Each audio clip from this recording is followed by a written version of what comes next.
আজকের রেসিপি কালবোস মাছের ঝোল, পাতলা করে আলু দিয়ে ঝোল করব। দেখো নিয়েছি আমি কালবোস মাছ, আর এখানে নিয়েছি রসুন, পেঁয়াজ আর কাঁচা লঙ্কা, একটু শুকনো লঙ্কার গুঁড়ো, জিরে ধনে গুঁড়ো সব দিয়ে পেস্ট, টমেটো শুদ্ধ। এখানে নিয়েছি সর্ষের তেল, আলু ডুমো করে কেটেছি, নুন নিয়েছি, হলুদ নিয়েছি আর একটু ফোড়নের জন্য জিরে নিয়েছি। আগে আলুগুলো ভেজে নিলাম, এরপরে মাছ ভাজবো। মাছগুলো ভেজে নিচ্ছি, এইভাবে আমি সব মাছগুলোকে ভেজে নেবো। তেলটার মধ্যে আমি ফোড়নে দিয়ে দিলাম জিরে,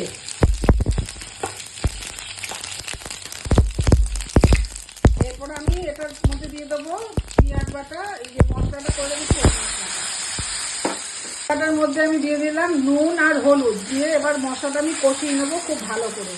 কষানোর পরে আমি আলুটা দিয়ে আর একটু কষিয়ে নিয়েছি, আমার হয়ে গেছে এটা কষানো। এরপর আমি এটাতে দিয়ে দেবো জল, একটু গরম জল দেবো।